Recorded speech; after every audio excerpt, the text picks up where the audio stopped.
Welcome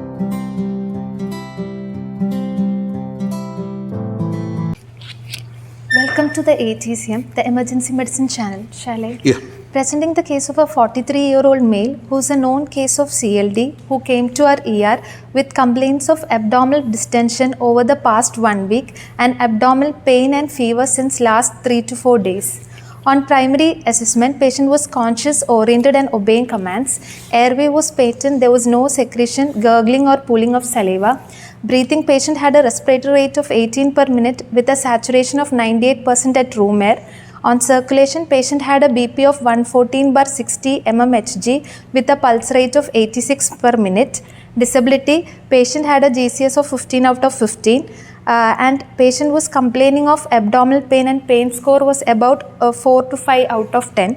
So at this point of time, we had inserted a cannula and given injection PCM 1 gram IV stat.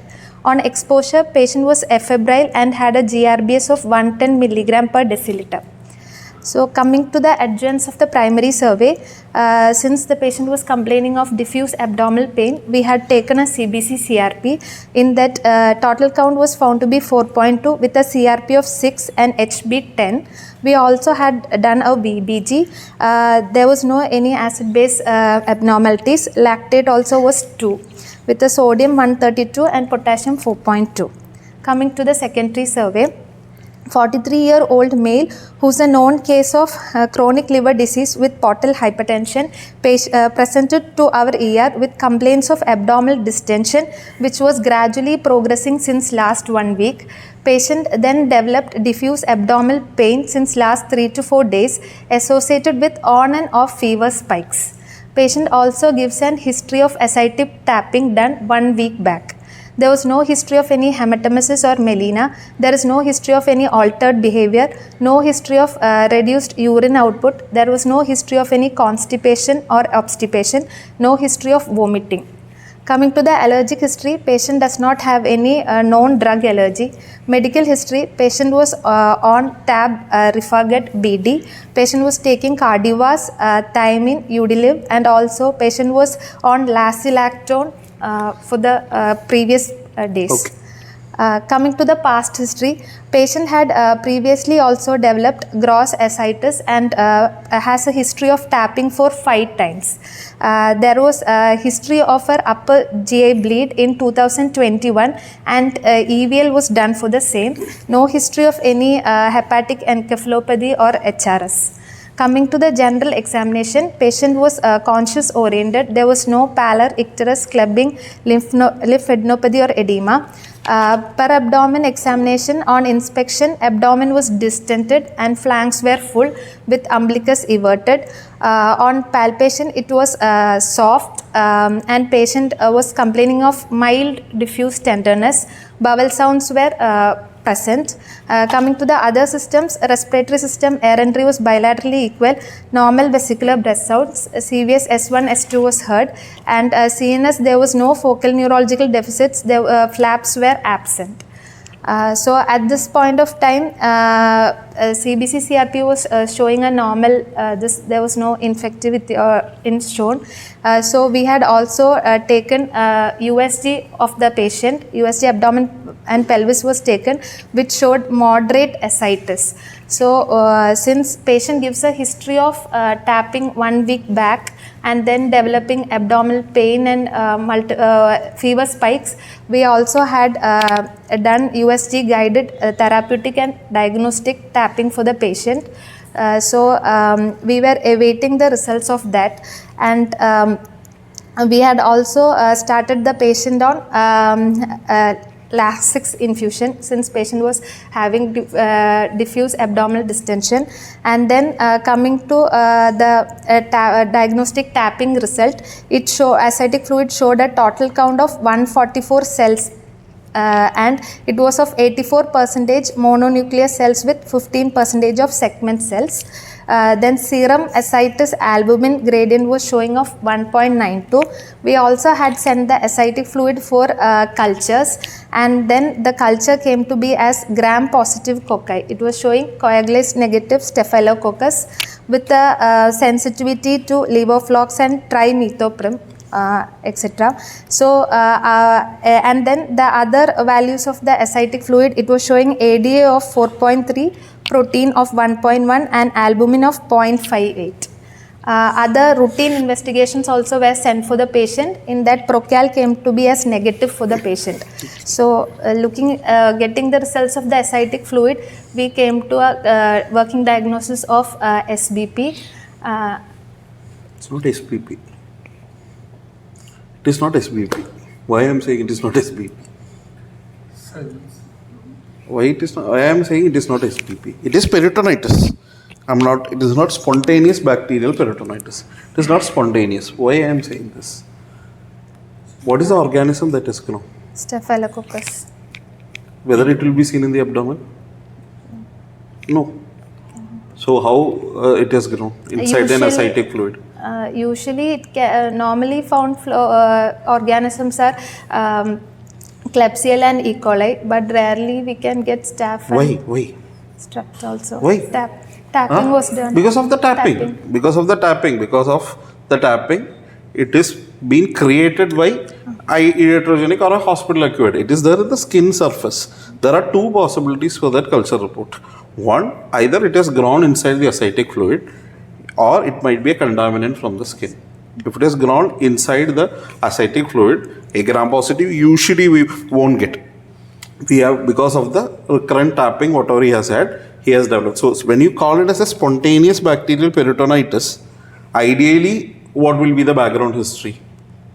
There will not be any major interventions that we are not doing. The patient is otherwise stable.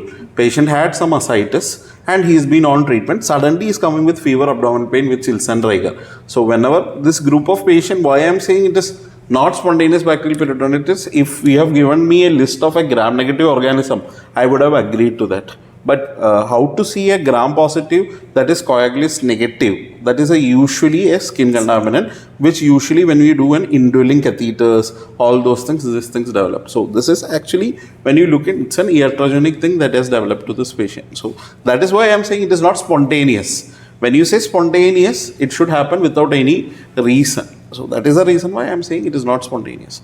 So let's SBP, that's what we are discussing. So when there is no differential diagnosis, nothing else is required because it's a straightforward thing. Known case of chronic liver disease, they are coming to the ED recurrently. When will you suspect? Okay, I need to suspect SBP as the first differential diagnosis. Any patient with abdominal pain, CLD with background history, our first differential should be spontaneous bacterial peritonitis. And what is the usual pathophysiology? Can you just tell me the pathophysiology behind SBP? SBP, mainly when a patient has a chronic liver disease failure, there will be portal, if the patient is having portal hypertension, there will be happening vasoconstriction in the portal veins, and there will be release of nitric oxide, which results in the peripheral vasodilatation. So hence, due to the vasodilatation, the renal system will be affected and renin-angiotensin mechanism will be activated. That is HRS and all which will happen. Which leads to sodium and water retention and patient develops ascites and then their growth of the normal flora, that is the E. coli or gram-negative Klebsiella can also happen. Otherwise, like by iatrogenic. How this translocation happen? The translocation has to happen, no? The translocation has to happen. It is not there in the peritoneal cavity. It is there inside the bowel.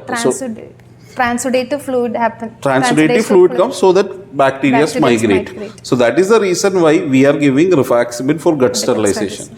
So we are sterilizing the gut so that this translocation of the bacteria won't happen. So that is the main reason then we can call spontaneous bacterial peritonitis. So when we say spontaneous, without any intervention, the patient is developing a peritonitis. So that is the first thing. Then what will be the clinical presentation? Clinically, if the patient is having a temperature above 100 degrees Celsius, patient develops abdominal discomfort or pain, then if patient develops altered mental status, and then when we are sending the ascitic fluid, if the cells are above 250 per mm, then it is... So you can have three ways by which you can diagnose an SBP. One is clinically, that somebody is coming with ascites, abdominal pain, fever with chills and rigor, plus or minus sepsis, septic shock. They can go into septic shock, they can go into organ dysfunction. So that will be the classical typical presentation. Hepatic encephalopathy, there was a preceding upper GI bleed which has precipitated an spontaneous bacteria. That will be the classical thing. But you can have atypical presentations also. What will be the atypical presentation? There is sudden worsening of sensorium. The patient is coming, he is not telling SBP or anything. There is no history of fever or anything. But suddenly there is a deterioration of sensorium. They are coming with hepatic encephalopathy. So we already know that one of the major precipitating factor for hepatic encephalopathy is infection. So SBP can be a precipitating for hepatic encephalopathy. And other group of patients, sudden worsening of liver functions. Previously it was okay, now there is sudden worsening of liver function and renal dysfunction which was not there previously. Now there is a worsening of renal dysfunction. So that will be the presentation. So SBP, the typical SBP, the history what you said is correct, but you can have a typical presentation like this. Unexplained shock. You are not knowing what is the reason there is hypotension in a patient. There is no GI bleed. There is nothing. The patient is hemoglobin is stable, but the patient is come with septic shock. So that is the time you have to think of a typical presentation of spontaneous bacterial peritonitis. So that is one spectrum. We saying SBP, whether there is SFP is there, spontaneous fungal peritonitis. There is an entity called as spontaneous fungal peritonitis also. So a group of very small group of like 4 to 5% of group of patients, they are prone to develop fungal infections also. Spontaneous fungal infection because of the immunocompromised status. So when will you suspect a spontaneous fungal infection? So the group of patient, you are not getting adequate cells. You are not getting any bacteria on culture. And patient is not improving by a broad spectrum antibiotic. So that is the time we need to think, are we dealing with a spontaneous bacterial peritonitis? Whether we need to consider a fungal infection. Very small group of patient. But the risk factors may be, they will be having very child C status. So this patient, what was the child status? Child B. Child B status, maybe a child C status. So they are having already multiple episode of SBP. So already receiving multiple dose of antibiotics. Very frequently they are coming to hospital, tapping done, going, but they are already getting multiple antibiotics. So chance of fungal infection is more and more. So that group of patient, you need to think whether am I dealing with something called as a spontaneous fungal peritonitis, which is a rare entity. But as we are using a lot of antibiotics, we need to consider that. Now coming to the clinical examination for an SBP, the classical tenderness, and you will be able to get an ascitic fluid. So minimum how much ascitic fluid you require to elicit a shifting dullness? For shifting dullness, there should be 1000 ml. 1 liter. 1 liter is required for a shifting dullness. But the era of ultrasound, we don't need any of this technique. Just put the probe and see how much there is a fluid. If the fluid is there, you tap it. So tap it and send it for your basic investigation of a TC-DC, and a culture will be the minimum requiring thing, because it's an already known case of CLD. I'm not insisting on high sag, low sag ascites and all. We are not in consideration like whether it's a chylothorax, whether it is an hydrothorax, whatever be the chylothorax, whether it is drained, whether it is chyle, whether it is exudative, transudative and all, we are not suspecting. But when you are having a patient with ascites that you are evaluating, then this albumin, sag ratio, high sag, low sag, everything you need to calculate. But already known CLD, you can calculate. You have usually in SBP it will be exudative, more of exudative type, but you are getting transudative, you need to think of another reason why he is developing. So you can send for this investigation, but the most important will be the TC-DC, and a culture will be the important investigation. And when you have a suspicion of fungal, then you need to go for your fungal smears, but rarely you need to get that. But there are some beta glucone assay on the ascitic fluid which can precipitate, which can tell you that it is a probably an fungal fungal peritonitis, not bacterial, spontaneous fungal peritonitis. So again, if the patient has developed a recent history of upper GI bleed, that is again one of the major risk factor for you to consider. So that is your initial diagnosis. Then you have done the tapping, you have confirmed the diagnosis. So from your history, clinical examination, there will be gross tenderness. So you suspect that. Then by putting an ultrasound, you are tapping it and sending. So, but that is the 3 method by which you can diagnose an SBP. Now you have a patient in front of you, you are suspecting SBP. You need to start them on an antibiotic. So again, how will you decide on it? Basically, SBP can be classified into four. Initially, to tell it is a spontaneous bacterial peritonitis, the count should be more than 250, and on culture we'll be getting one organism. Then it can be a culture negative neutrocytic bacteria ascites, where we don't get an organism but the counts will be more than 250. The third one will be monomicrobial non-neutrocytic bacteria ascites, where the cell count will be less than 250 but we'll be getting a single organism. It can be also polymicrobial, and then comes the secondary bacterial peritonitis, where the cell count will be also high and the culture will be getting multiple organisms. So initially we classify based on that. So where will you classify this patient? This patient was monomicrobial non-neutrocytic bacteria ascites. Why? No, why the count was not? Count was Very only high. 144. Why? What could be the reason? Patient was on rifaximin. That could be the reason. Patient was on rifaximin, and mostly it is a gram positive rather than a gram negative. But gram positive also should have an increase in cells. Maybe because of that, he is not having that high rise of the cells.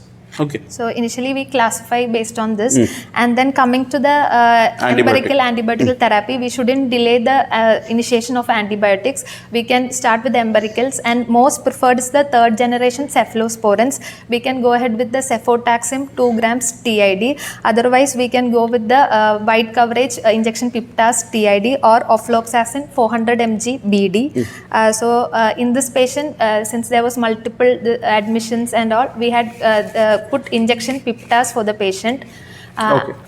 We have gone ahead with that. So it's reasonable. It's like for a first timer who is coming to the ED with an SBP, first timer, you have not seen multiple times, you just start him on a ceftriaxone, cefotaxime, any of this gram negative, or ofloxacin is also a wonderful option. There is no reason why you need to start a higher antibiotic.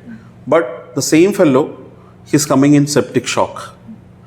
Septic shock, first episode itself, septic shock, preferably you start them on a broad spectrum antibiotic straight away, maybe a piperacillin tazobactam or maybe a carbapenem itself. So it all depends, the antibiotic selection criteria depends on two things. One is how frequently he is getting the infection, or how frequently he has been visiting the hospital, and whether it's a first episode or a second episode, and what is his clinical status. So the same patient, the same fellow, there is no issue in starting ceftriaxone also. When you ask me ceftriaxone, only once he have been tapped, cells are not very high, infective parameters are not very high, procal is negative, procal being negative, that procal negative again, fungal sepsis you need to, fungal FFP you need to consider, negative procal, but usually how does the procal and your sepsis organism, how you will be able to say, okay, I am seeing a procal of above like 100. I am seeing a procal above 10. I am considering this. Usually when you look into, when you have a gram positive sepsis, the procal won't go to that extent. Maybe 10, 15, that will be the limit. But when you see a gram negative infection, the procal will significantly rise. But initially when the procal came in, when we see procal above 100, we are thinking, oh, the procal above is 100. So the patient is going to have a very bad outcome. But what we found out after using procal for a long time, there is no major association between procal and the mortality rate or anything. That only implies that there is an high procalcitonin level. And another thing is that associated renal failure. So when you have a patient with renal failure and procalcitonin, we cannot correlate. So because of the clearance, the time taken for the procalcitonin that cleared will again increase. So we cannot definitely, but if a patient is having without a renal failure and procalcitonin is like above 15, 20 and all, we are probably dealing with a gram negative infection. But if it is procal is low, like maybe like 5, 10, less than 10, we are considering probably a gram positive. That's a general dictum. So no, there is no hard and fast rule. There has been n number of studies, but we can just have an idea by seeing this. So procal negative here means I feel it can be a contaminant, whatever you have grown here, coagulase negative, can be a contaminant, or he is having a spontaneous fungal peritonitis. It is one of the reasons that we need to consider. If he is not improving, the fever spike is persisting after like so many days, like 48 to 72 hours of antibiotic, fever spike is still there, ascites is still there, then I think you should have a suspicion of an fungal peritonitis also for this patient. Because of these reasons, whatever I have told. Okay. So that is your antibiotic strategy. Then the next thing, you are admitting him, and what are the other, you want to give albumin or Yes. not? So, in patients whom we suspect there can be a renal deterioration, we have to start with albumin infusion, and the criteria is that if the creatinine is more than 1 is more than 30, and the bilirubin is more than 4, we can go ahead with the albumin infusion. 25% of albumin on the first day we give 1.5 grams per kg up to a maximum dose of 100 grams, and on the third day we can give 1 gram per kg maximum dose of 100 grams, and then you can give on the daily basis of 25 grams per daily albumin can give. So this prevents HRS in the patient. Then what else you can do to prevent HRS? Then if any non-cardiac selective beta blockers are going for the portal hypertension, we have to withhold that also. That is very important. Carvedilol has to be stopped. So carvedilol, whenever we were discussing to start off with the portal hypertensive therapy, the initial drug of choice was propranolol. So propranolol was started off. Then later on, if there is propranolol contraindication, we could have started calcium channel nitroglycerides, sorbitrate and all we used to start. Then later on, carvedilol has been an drug of choice. But carvedilol only problem is that whenever the patient is developing an SBP, we need to stop it. So we can't continue carvedilol. So carvedilol is one thing that has shown to increase the risk of SBP. So once you develop, we need to stop carvedilol. So we want to use some other strategy to decrease the portal pressure. Suppose this fellow develops a hypotension of BP of 80/50. So how will you proceed? We should start the patient on, since the patient is having third space shift, we have to start on the patient on inotrope supports. Okay, vasopressor. Don't use inotrope. Vasopressor. So vasopressor, which vasopressor you wanted to select? You can go ahead with terlipressin. So that is one thing we always prefer. Usually when we see vasopressor, we say noradrenaline. But this is one area where terlipressin has been found to be superior compared to noradrenaline. So terlipressin is a superior drug. Why it is a superior drug? Because it has a vasoconstrictive action on the renals. So there will be no fluid and salt retention in the patient. So the chance of developing HRS and renal failure is less. So that is one condition where terlipressin is your drug of choice. So terlipressin again, mostly you can use it for this sort of a scenario. So you need not start on noradrenaline, but don't give noradrenaline and terlipressin altogether. One is enough. Terlipressin will be sufficient enough. So that is one thing. So how will you prevent further episode of SBP? If the patient is having multiple episodes of developing SBP and ascites, then we can start him on prophylactic antibiotics patient can be given. So in case of patients with cirrhosis and a history of upper GI bleed or any previous episodes of SBPs, or if the once SBP developed and the patient is having a creatinine more than 1, bun ratio more than 25 and bilirubin more than 3, those patients and the hospitalized patients with ascites, in those patients we can go ahead with the prophylaxis, and the most preferred drug is trimethoprim sulfamethoxazole. We can also give ciprofloxacin. Quinolones is the most commonly used one. Sulfa, because of the allergy risk, we don't use that frequently. Quinolones is what we mostly use, and continue rifaximin, which is very important. Rifaximin need to be continued, and for the treatment completion part, you need to remember hepatic encephalopathy.